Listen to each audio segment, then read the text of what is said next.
Thanks for tuning in to another segment of Incarceration to Incorporation. I'm the founder and the CEO, AB, where we specialize in helping those that transition back into society, whether it's through entrepreneurship, mentorship, or those individuals just home doing something positive in the community. Like every Friday, I got my brother on the panel today.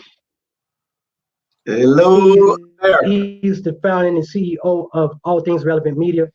Is Joyce Hall. He's the one responsible for putting this platform together, helping Incarceration to Incorporation reach the masses of people, to let those that have been incarcerated know that life is not over once you go through the incarceration pathway. So we're gonna talk to the brother today. We got a good brother on board with us this evening. We're gonna talk to him. He's gonna let everybody know who he is and what he got going on and how he transitioned back into society. But Joyce Hall, my brother. Hey, hello, America.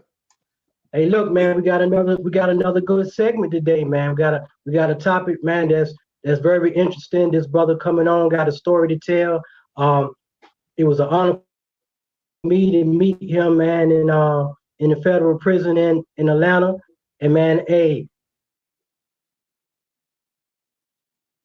this brother, you breaking up. When I spoke to him, man, he spoke volume. I'm breaking yes, sir. up. He's a bad brother that the people gonna see in a minute.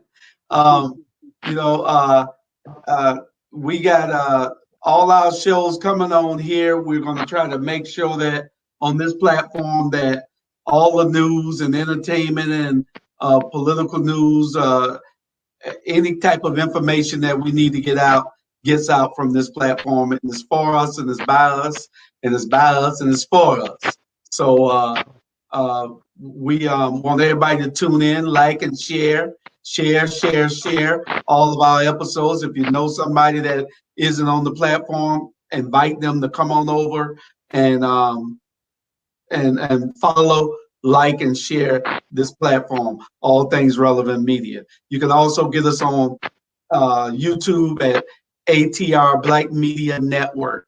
ATR Black Media Network. So without further ado, if you got comments, send it on to us. But without further ado, we got the good brother on tonight, and the first thing that we want to know is, who is Charles Silk Dunn? Well, Charles Silk Dunn is a humble soul, man, born and raised in Dayton, Ohio. Mom out of Dayton, dad out of Detroit. So I was raised in both cities. But I'm just a humble soul, man, who always looking to uplift and try to really just make my contributions to society. At a very young age, I started studying the Bible when I was 4. By the time I was 11 or 12, I was an ordained minister. I studied everything from Plato to Socrates to the Art of War to the Khalil Gibran. So I was a person that was really on a lot of deeper topics and deeper subjects growing up as a child. So I was really one of those guys that just stuck into philosophy and always wanted to put people first. Okay, and you got kids? No, sir. We don't have any kids, but however, I think that that's a part of me that likes to really pour into souls, because there are a lot of unfinished men and women that need mentoring. So that's probably one of the reasons why that I do what I do, as far as, going around and speaking and all that stuff, just trying to be there, because my brother and I, we didn't have a father in our household. Wow. As well. So being a sperm donor, as you know, really doesn't make you a father. So I guess I could tell you that, yeah, I do have kids, but they're not DNA children. You understand what I'm saying? Right. Okay. Any questions, AB? So you basically, like you said, you use the ones that are around you that you basically motivate. I mean, that you mentor and talk to and speak to. You use them as your motivation to carry on to do the things that you do, and to just be Charles Silk Dunn. So that's basically Yeah, what you one of doing. the things, I would like to jump into, and I hope I'm not going too fast, is at the age of 22 or 23, I was given a 30-year sentence. I was the youngest person charged with a drug kingpin charge in Columbus, Ohio's history. And upon entering into the federal system, wow, I seen so many brothers couldn't read and write, didn't have a GED. So many brothers were broken, just didn't have any direction, felt like that was the end to their life, being in prison. And one of the things that I thank God for was my perspective. I remember upon being released, when CNN asked me, how did I feel being released from prison? Like, oh, how does it feel after, by the way, I did 25 years before I was released. And CNN asked me, well, how do you feel after being released? Now, let me tell you guys something, right? I was told all the time I spent in jail that when I got out, I was going to feel this euphoria. People say, man, it's going to be better than sex. You'll never feel the feeling of walking out of jail. Well, the problem with that was when I stepped out of jail, I didn't feel it. I didn't feel it, but I realized why. The Bible says to thy own self be true. So you have to stay true to yourself and true to your feelings and not put on for people. If you want to learn as well as grow and help others to grow, you have to be real with how you feel and communicate that. So maybe that there's some kind of knowledge that can be learned from the person you're talking to or from you yourself. So this is what I told him. I said, to be honest, do you want the truth or you want to lie? And they said, well, we want the truth. I said, well, to be honest, I feel the same way I felt when I was in jail an hour ago. I don't feel any different being out here. So she was looking like, are you serious? I say, listen. I said, can I ask you a question? She said, yes. I said, how do you feel when you go from your living room to your kitchen or your kitchen from your garage? Do you feel any emotions or any difference? She said, no. I said, why? Because it's just space, right? She said, right. I said, I never bought the prison program. I never bought into where these people draw a line and say, when you traverse this space, now watch this now. When you walk into this space, right, you're supposed to feel punished, bitter, angry, and sad. And on your release date, you have the permission to feel happy again. My thing is, who gave this program to so many tens of thousands of people all over the world? You take your joy with you. You are allowed to feel any way you want to feel. So when I realized I didn't feel any super joy being released because I didn't feel any super pain or sadness incarcerated. Right. So as you guys know, because you were there, I used to get into it with guards. They'd be like, Charles Dunn, you too happy to be in jail, man. Somebody forgot to tell you in jail.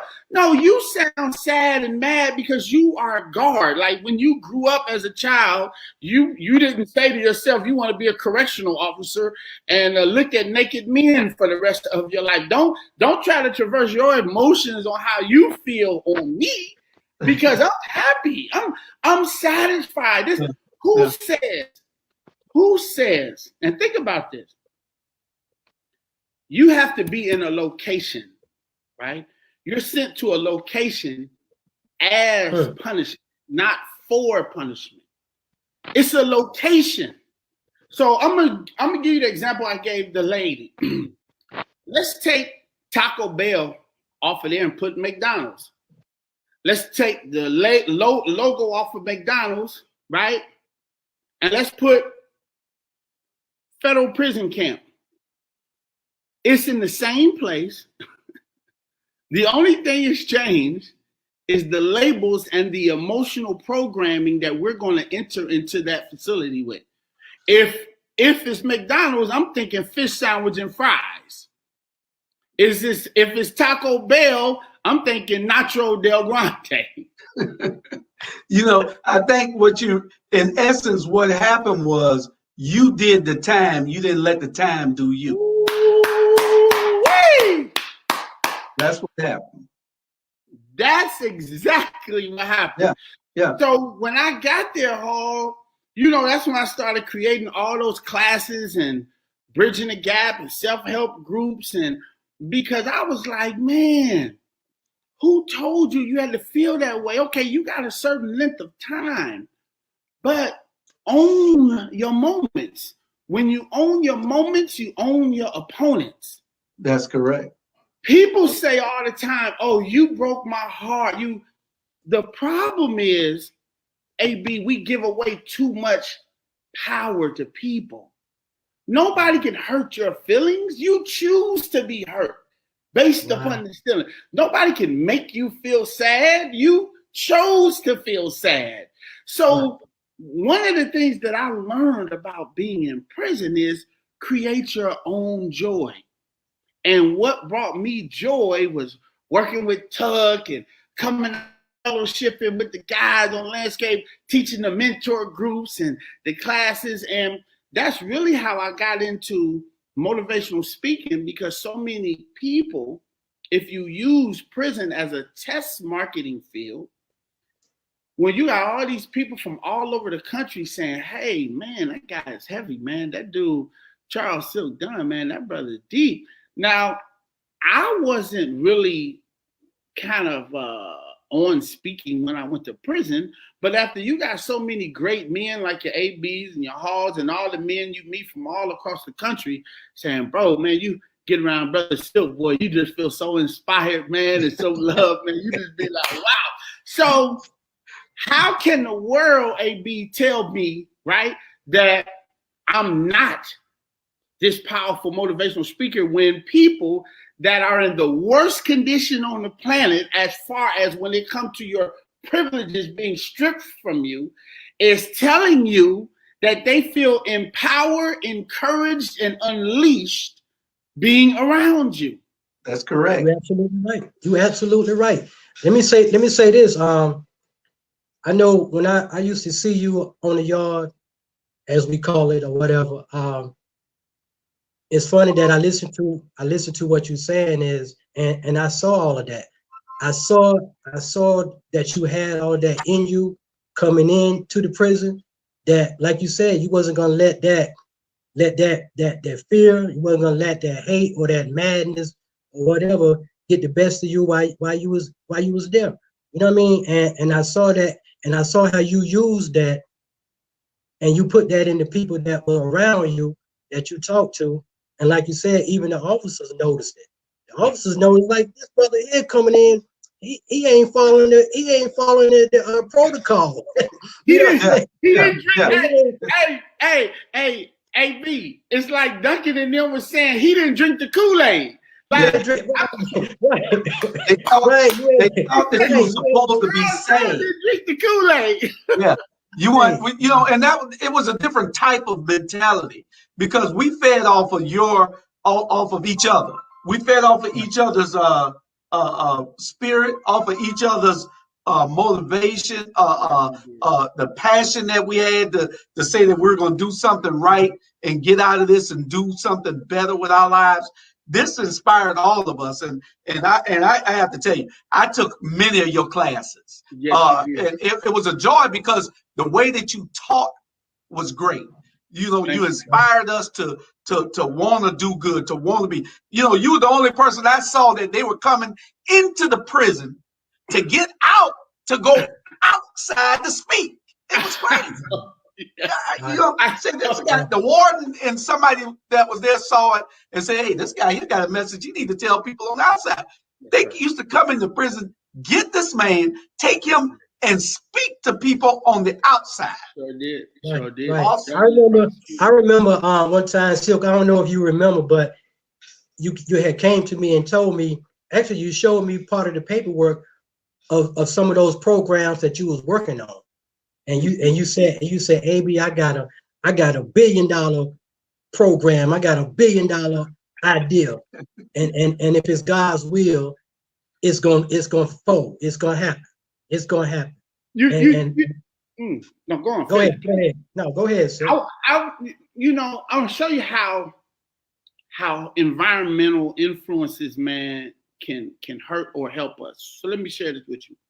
When I got there, Jabari, JoJo, and all these guys that were there, James Armstrong, a lot of brothers that was there, Jabbo, they had heard what I had did at Elton with the poetry programs and classes. And you know what everybody told me? Everybody. JoJo cuts my hair to this day. He just laughed about this Wednesday. Him and Jabari was one of the first guys to say, man, they lazy here in Atlanta camp. They ain't going to let you do none of that. You ain't going to have no programs. So listen, not only did the staff trying to make me drink the Kool-Aid, but the people that's locked up with us is so broken spirited. With Atlanta, they say, man, it's not going to happen.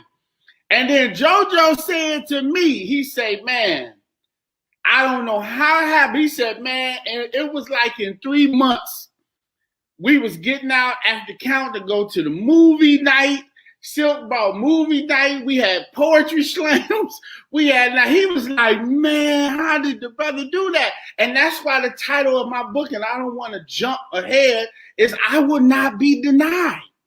Right. When you believe something in your heart, right?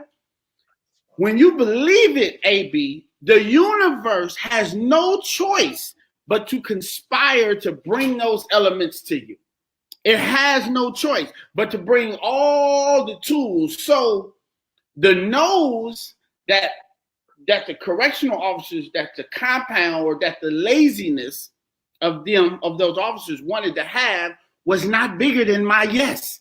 It was not bigger than my need for me to get the knowledge from great minds like Hall and AB and other brothers. And without those platforms, not only can you not get the knowledge, you're not motivated to get the knowledge. See, Julius Caesar said a great mind won't do anything without being motivated to do so first. This platform that you guys got, it inspires you every day, every week, to think about something positive, to think about what are we going to do next? What are we going to talk about next? So imagine when you can do that in jail, a place that every day you're supposed to wake up to just get through the day. That's what they want you to do. They just want you to wake up and say, I just want to get through the day. I get through money. So listen, Hall laughing because this is the program you see on television. You see somebody in a cell just checking off days.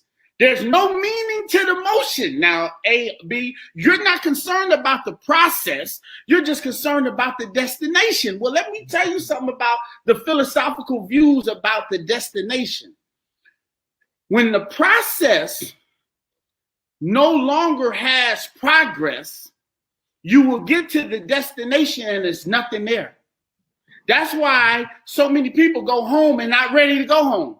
That's why so many folks retire and then they're bored and try to figure out, I need to go back to work.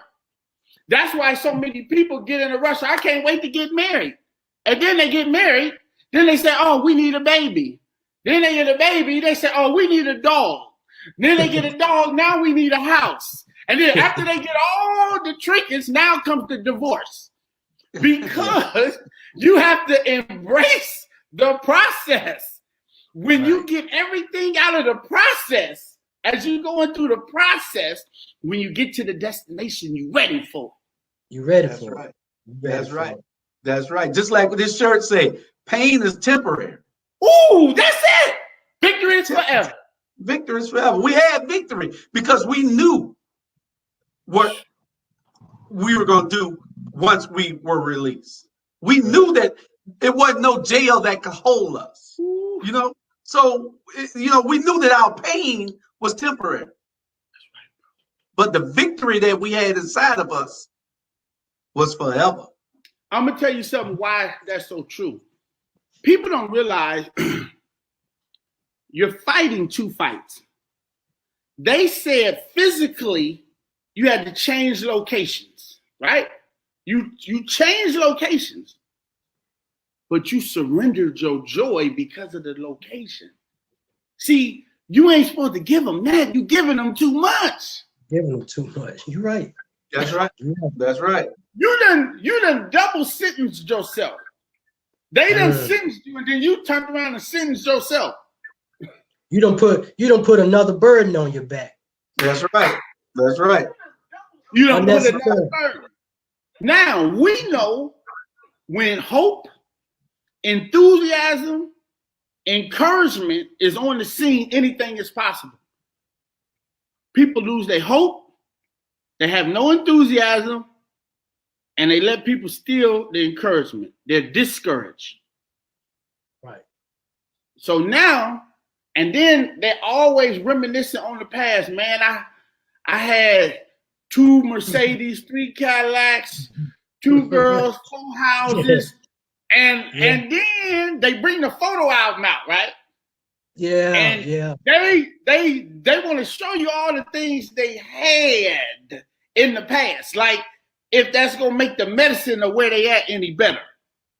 But they can't show you. They can't show you anything. They can't show you no type of documents for what they got planned for the future. Exactly. Now, this is what happens. You focus so much on the past. You focus so much on getting through the day. Before you know it, your time in the future is in front of your face, and you ain't even ready. You ain't prepared. You ain't prepared for nothing. So how do you transition? I know we jumping the gun, so that's when you get into a situation like that, and then transitioning back into society is very difficult. It is. I'm gonna tell you the trick that at Hall No I used to put in our class. Transcend and look at the world as just a whole bunch of completed thoughts. A Shell gas station is a completed thought. McDonald's, completed thought. City Gear, completed thought. Louis Vuitton Mall, completed thought. Somebody thought about this. Right. Then they went to the architect to see who could put their thoughts in the blueprint. Then they went to all the contractors to see who could bring their thought to physical manifestation for the cheapest price. So everybody in the free world, now it's about to get deep now, is living in someone's thought.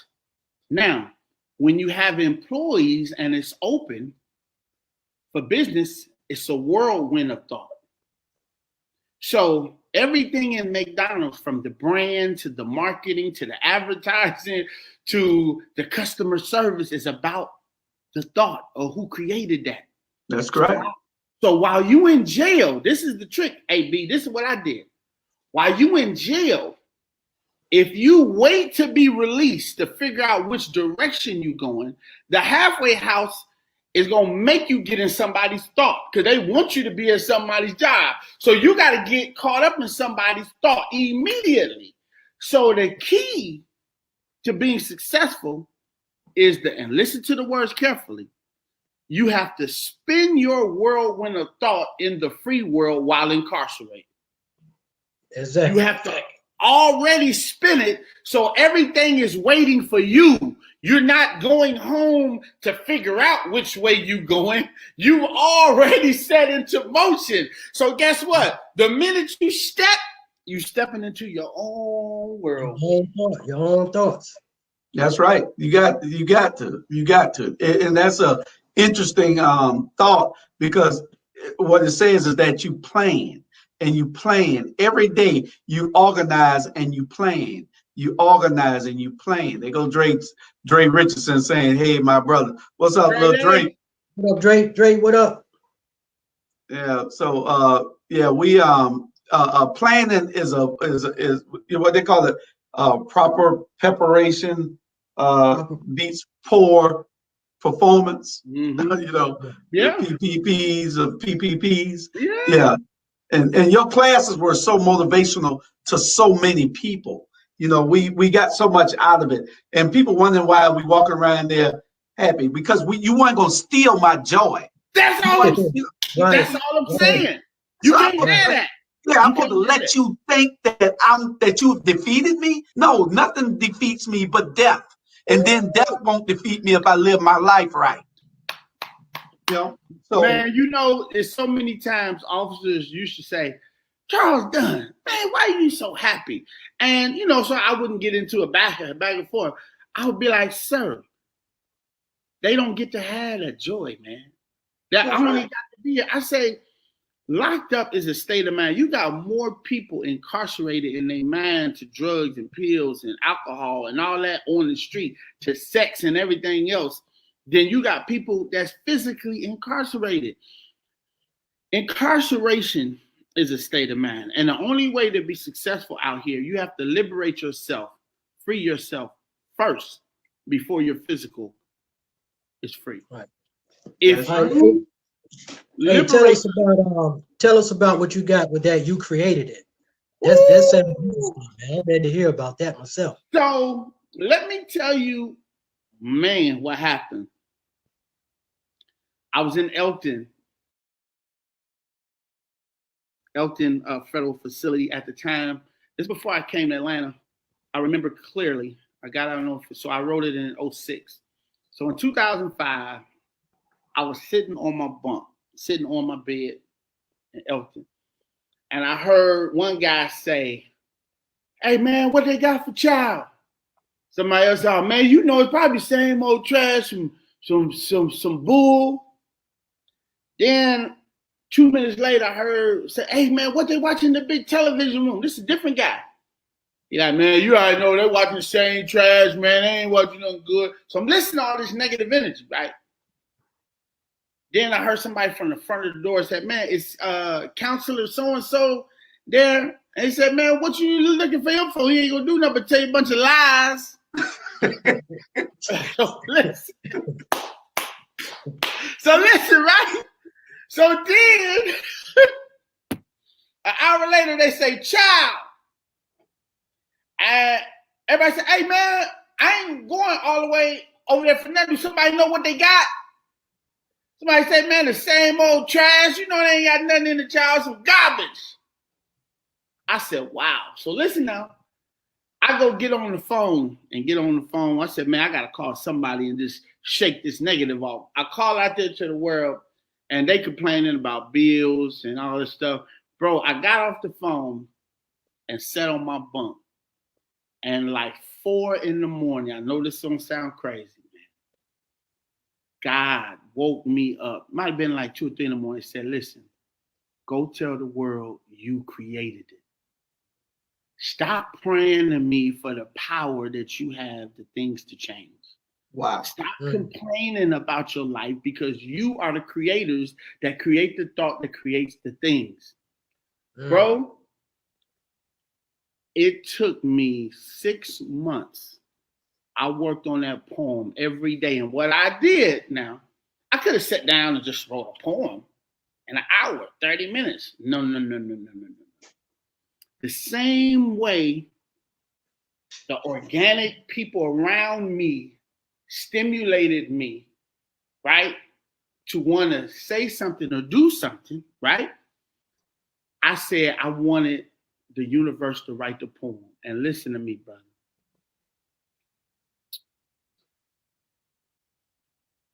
I let every situation, from the Ray Charles movie to walking into the art room and seeing blank canvas, I let life write the poem and just use my arm as an instrument. And that's where the old saying, that my saying goes, that say, when you own your moments, you own your opponents. You have to, the minute, and this way it gets deep at, you will never have the power to change any aspect of your life until you own all of it.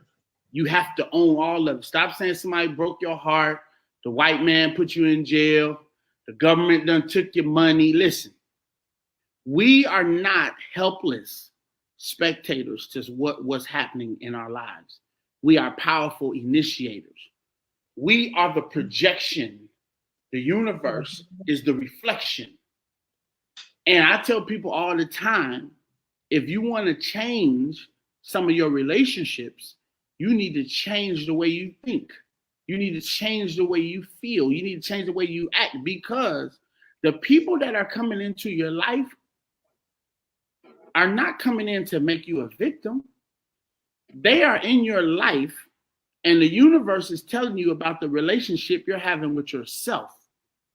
As you start to have a better relationship with yourself, you're going to draw better relationships into your life.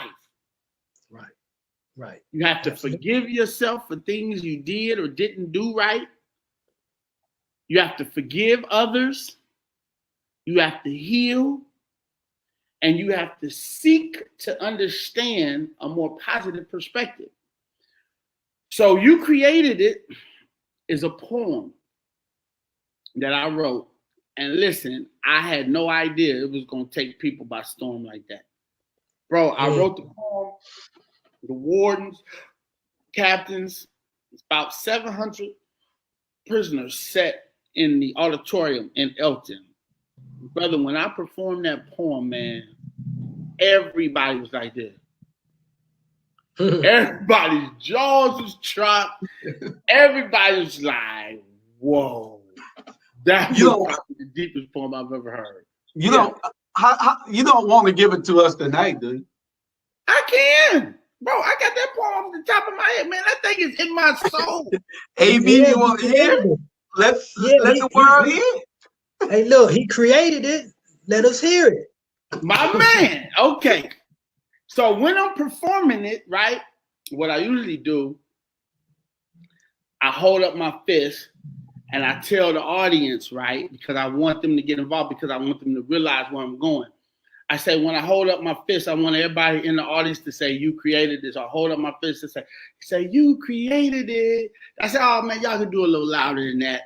So I raise it up again and say, you created it. Then I say, hey, listen, man, I got 30 years in prison. What's up, Dre? My best friend told on me. I put up my fist and said, you created it. You know, I was walking down the street.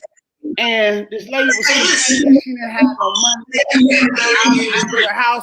What should I have told them? You created it. Then I say this. You act like we was tossed into our life as some kind of spectator, when you've been the boss of your life and the dictator. All that good luck, bad luck, coincidental things. Oh, it's a fluke by chance or a humbug. No such thing. Only a sequence of events that the uninformed mind just couldn't explain. You see, we spin out of the invincible something like how them tornadoes spin out of hurricanes, and it's almost irrefutable that we created our own pains from things that are tailor-made by our words and thoughts and things. To the universe that's connected to our subconscious, not even our speech is a fling. You see, it's on the same frequency. It's not divided. It clings. And our thoughts, words, and deeds are all electrical entities that attach themselves to similar energies, and then they form our reality cluster. We hurt ourselves when we frequently put bad energy into the universe delinquently, causing our life to lackluster. Something happens in your life. I said, well, you created it. You say, no, I didn't. I say, you must have. Because situations in your life just don't happen. You sold it. Either by design or default, your future, you molded. When all them secrets come back, don't get mad because you told it. When them people call you about their money, don't get stressed because you owed it. You see, everything in your life, you created it, either by karmic need or karmic deed. Thoughts, words, and language all shape a karmic seed. You start the worlds into rotation, even with the words you speak. That's too hard. I'm too big. That's impossible. That'll never work. One thing is for certain, these are self-inflicted curses make you cast your own burden. So don't use this language of skepticism or pessimism. Know the difference between the spirit and the soul's mysticism. And then you know to never internalize negative criticism. You see, the soul merely accepts it, whatever the spirit suggested. So if your world ain't right, you created it from your mental messes, repeating all this world's ignorant cliches with mixed messages. We got to protect the kids because it stains the brain from the adolescences. So don't complain about your so-so life, because it evolved from a self-made motor, your prototype. Our lack of spiritual knowledge is what created the misusage. Our spirit helped create this world, but not the excuses.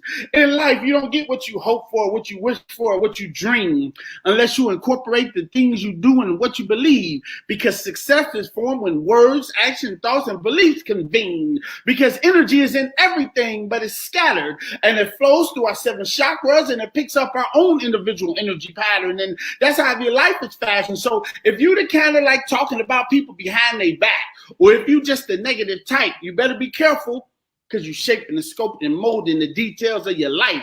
It doesn't make a difference if anyone hears you, if you whisper your negativity in the corner. The universe has eyes and ears, takes your words and thoughts, put them in a form, and send them right back to the owner. You got to cut negative people and negative thoughts loose. Don't never measure the wrong angle of a situation, but measure the right angle, like the hypotenuse. You see, Egypt has the world's clues. Your birth is your cue to come into this world. Like Ray Charles said, make it do what it do. If you don't think you created your own life, that's not even an iota of truth.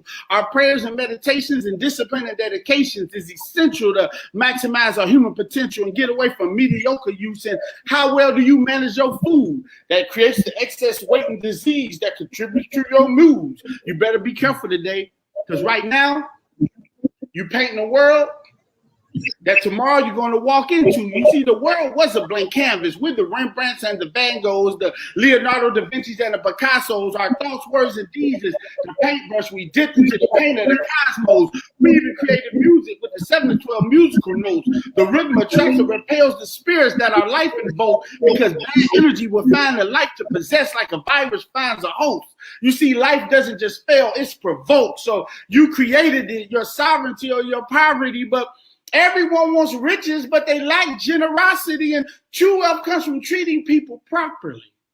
Which reminds me, we have created entirely too many human collisions and divisions from passed down superstitions and religions that it has become despicable. How our views are so one-dimensional. When we reach these religious pinnacles that are not pivotal, they become pitiful, because we forget about human beings and start praising customs and rituals instead of being spiritual. Don't get me wrong, it's okay to pray in the name of the baby that was born in the manger. But even he said, faith without works is dead, so you your own savior. We are the miracles facing. He made us with 36,000 genes with 3.2 billion chemical bases.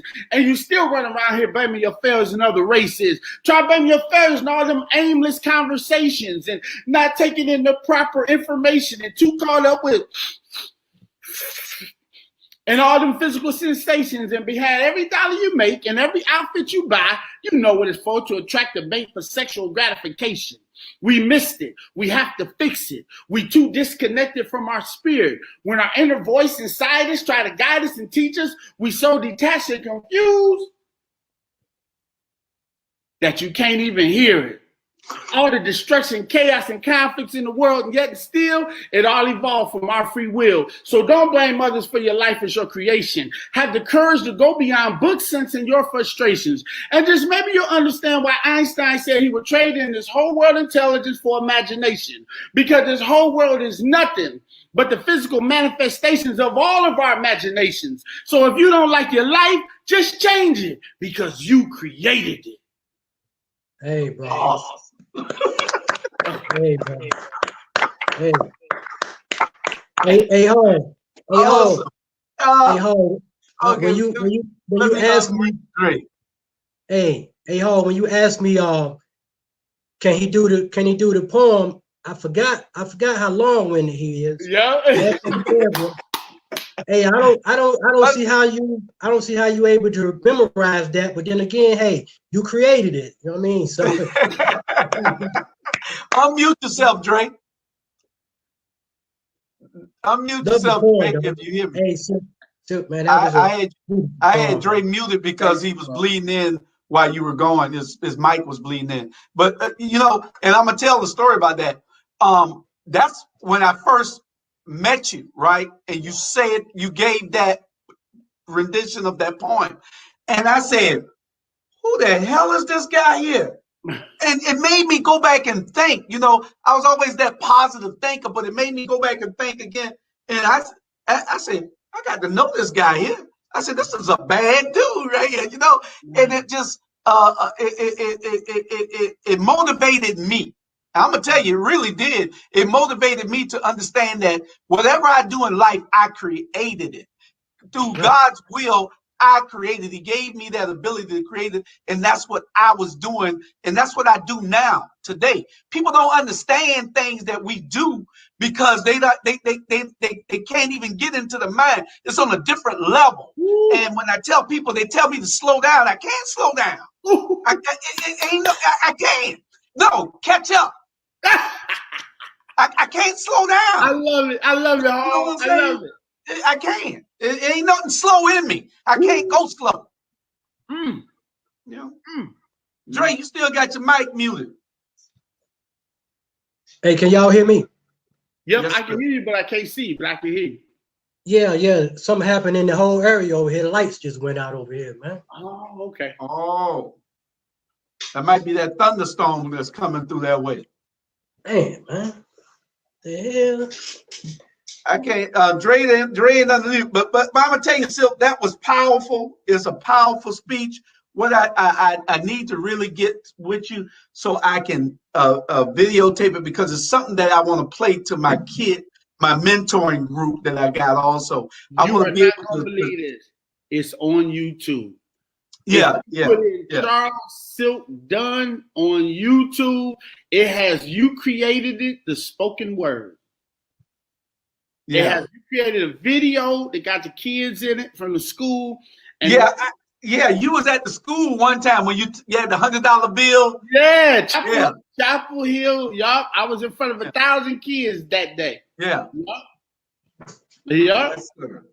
Yes, sir. Let me tell Dre to unmute himself.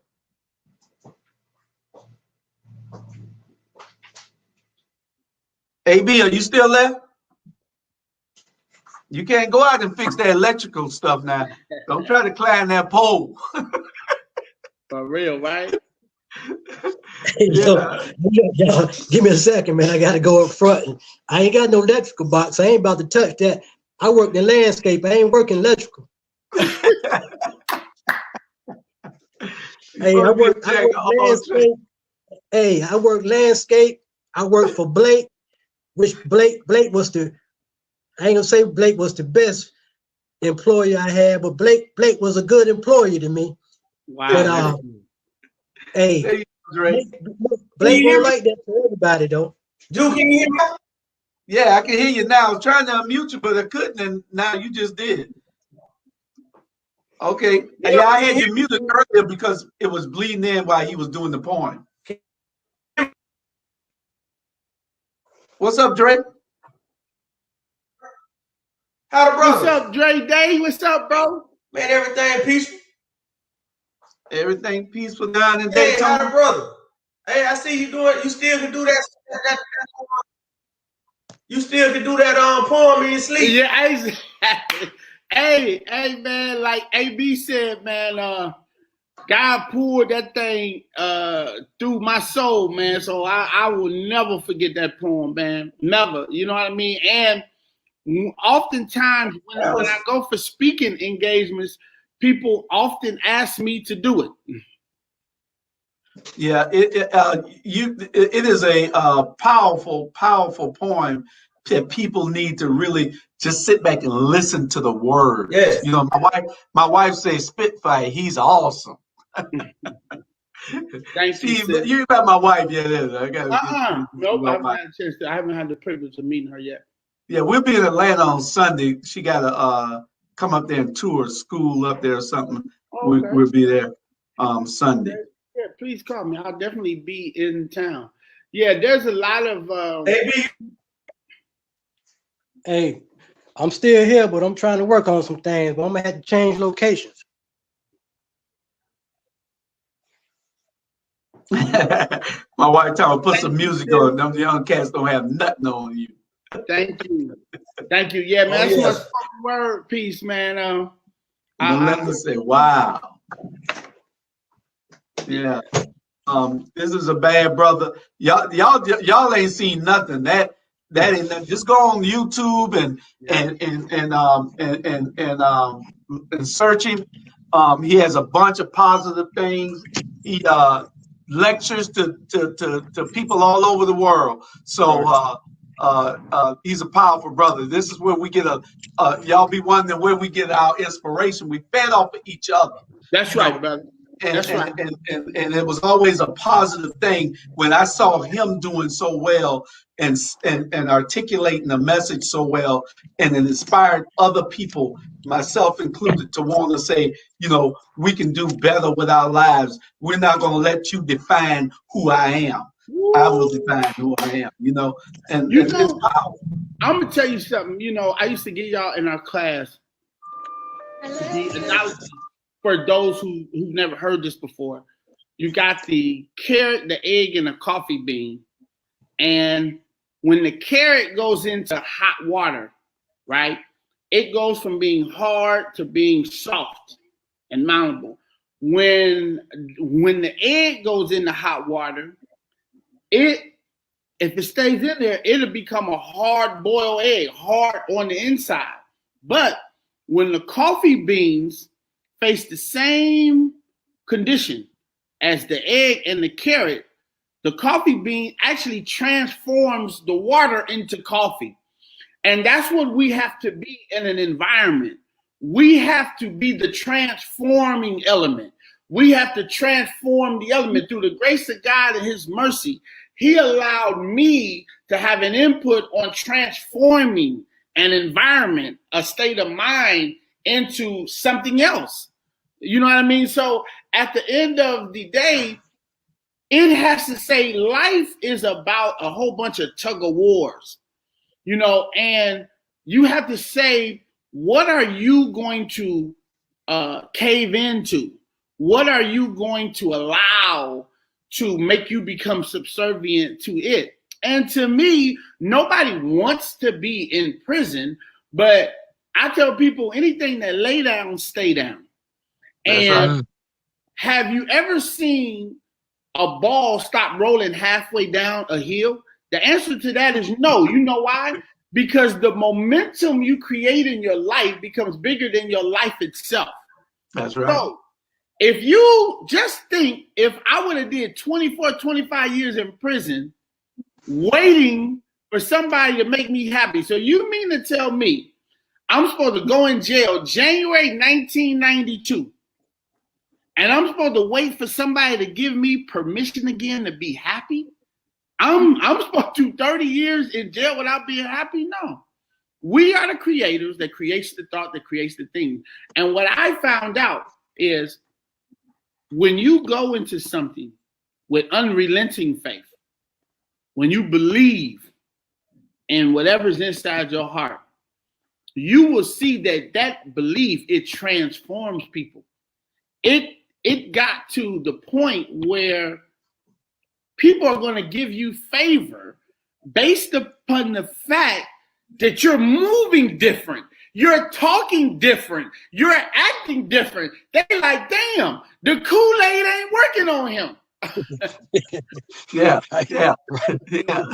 And see, and another thing people don't realize is that it's not just this little group that we got here. It's 250 of us. That's right. That we have a group that we feed off of each other. That's See, right. we didn't go in and thought that we were going to come out and be the same people that we went in be. That's right. Even though we knew that we had it in us, it had to be manifested through the conditions that we were put in to make it manifest so that we could be who we are. So they don't understand it's something working. God does things in ways that we don't understand. That's right, brother. It's above our understanding, our pay grade. So you're right. I think if I had to give anybody advice about going through adversity or going through pain, I would tell them just what you said. I would say, first thing that you got to do is get a hold of your perspective and tell yourself that this is part of the purification process. See, people got to realize everyone has their cross to bear in life. Everything has to go through the fire in order to be purified. So you have to embrace your pain. You have to embrace it because the spirit is all about evolution. And you can't evolve if you're comfortable.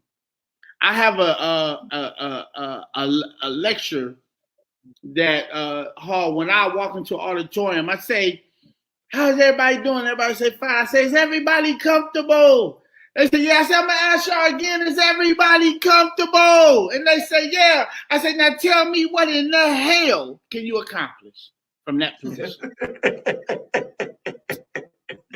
That's right. That's right. What can you accomplish if you comfortable? You got to be uncomfortable to work and to make it work. Yeah, yeah. Bro, I want we got about 8 minutes left, but I want to make sure that the people know that they can order your book. yes. You know, how did I get on this? And that they can order your book. And you know, this is your book. I will not be denied. Mastering the changes. I will not be denied. Mastering the changes. People, when I tell you, go get the book, go get the book. The book, you can get it on Amazon.com. Right. I got it to the bottom of the screen scrolling. You can get it on Amazon.com. It's on the bottom of the screen scrolling right now. So get the book. I'm sure y'all will not be disappointed in the book. Get the book, people. It's a great book. This brother is powerful. He he will motivate you to want to change your life and master those changes in your life. Yeah. So most of when I go on and I look at stuff that you do, just to sit to refresh my memory.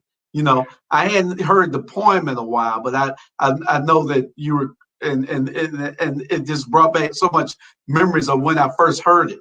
You know, I said, wow, you know, this thing here is awesome. You know, and I've seen you writing. You know, and one of the things I want to do, Silk, in the next year, 12 to 24 months, I'm gonna have my book out in the next 6 months. Right. But I want to also do a compilation of guys that were there with us that I know write. I want to do a book of poetry first, and then because I have over 100 poems myself, and then I want to do a compilation of all of us together with short stories and poetry. And so I'll get with you on that. It's some stuff that I want to do. So because we had some prolific brothers in there that was writing. One was hell too. Hey, do you know I still got one down with me now? Yeah, man. I see one at least 3 or 4 days a week because he's very good at rehabbing houses. So he rehabs, properties and stuff. So yeah, man. One is still talented, man, doing his thing, man. Okay, Dre, you need to get with one. Dre need to get one. With who? With one.